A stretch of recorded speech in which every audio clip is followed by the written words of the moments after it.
ये कहानी शुरू होती है एक शांत खूबसूरत ग्रह से, एक ऐसी जगह जहाँ ब्रह्मांड का कोई शोर नहीं पहुँचा, जहाँ हर चीज तालमेल में है। पेड़, हवा, पानी और जानवर सब एक दूसरे के साथ शांति से जीते हैं। गर्म सुनहरी रोशनी में नहाया हुआ ये संसार मानो किसी सपने जैसा लगता है, संतुलन और सुकून से भरा हुआ। एक छोटा सा लड़का, शायद 5 साल का, एक चमकते हुए दरवाजे के सामने खड़ा है। उसकी मासूम आंखों में आंसू हैं। जब वह पीछे मुड़कर देखता है, जहां एक प्यारा जानवरों का परिवार उसे गर्व और दुख भरी नजरों से देख रहा है, उन्हें पता है अब उसका वक्त आ गया है। लड़का कांपते हाथों से अपने आंसू पोंछता है, गहरी सांस लेता है और रोशनी की उस दहलीज की तरफ बढ़ जाता है। उसकी आंखों में डर भी है और हिम्मत भी। वह कदम आगे रखता है, तेज रोशनी उसे घेर लेती है और सब कुछ सफेद हो जाता है। कुछ पल बाद दृश्य बदलता है। वह अब पृथ्वी पर है। धूल भरी सड़क, हॉर्न की आवाजें, कुत्तों का भौंकना और लोगों का शोर चारों तरफ। ये दुनिया उसके शांत ग्रह से बिल्कुल उलट है।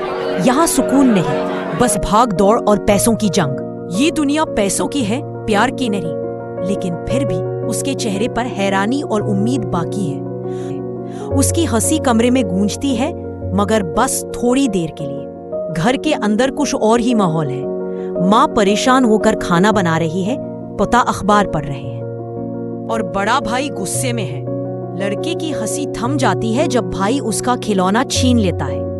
वो उसे चुपचाप कोने में बैठा देता है, किसी को परवाह नहीं। अगले दिन स्कूल का पहला दिन होता है। लड़के की आंखों में चमक है, दिल में खुशी है, मगर ये दुनिया मुस्कुराकर उसका स्वागत नहीं करती। बच्चे उसका मजाक उड़ाते हैं, धक्का देते हैं और उसकी मासूमियत तोड़ देते हैं।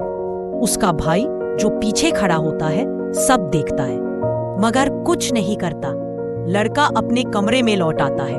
दीवारों के रंग जो पहले रोशन थे, अब फीके लगते हैं। वो अपनी पुरानी दुनिया की तस्वीर देखता है, वो जगह जहां अब वो सिर्फ ख्वाबों में जा सकता है। उसका भाई कमरे में आता है, चिल्लाता है और सब कुछ था। लड़का गिर जाता है, दिल से भी और जान से भी थक जाता है। अब वो कमरा उसे खाली और अंधेरा लगता है। स्कूल में फिर वही ताने, वही मजाक, वही दर्द। एक दिन वो गुस्से में डेस्क पर मुक्का मारता है। सब हैरान हो जाते हैं।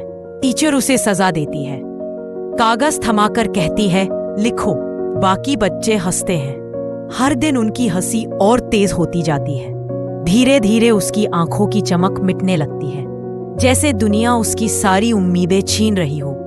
वो स्कूल छोड़ देता है, शहर की गलियों में अकेला घूमता रहता है।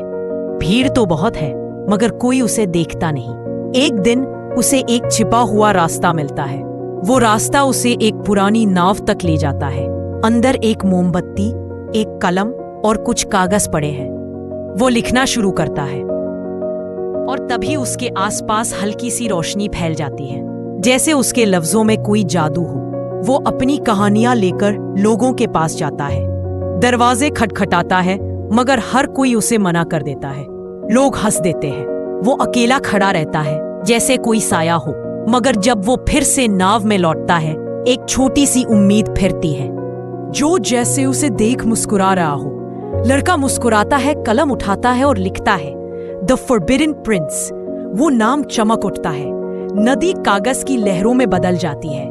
उसकी कहानी उड़कर दुनिया तक पहुंचती है। लोग उसकी बातें पढ़ते हैं, उनके चेहरों पर मुस्कान लौट आती है।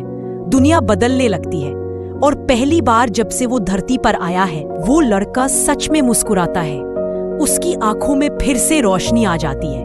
वो नया कागज उठाता है और लिखना शुरू करता है, क्योंकि उसकी कहानी अभी खत्म नहीं हुई। इस कहानी से यही सबक मिलता है कि हिम्मत कभी ना हारो। कहानी अच्छी लगी तो प्लीज सब्सक्राइब करें।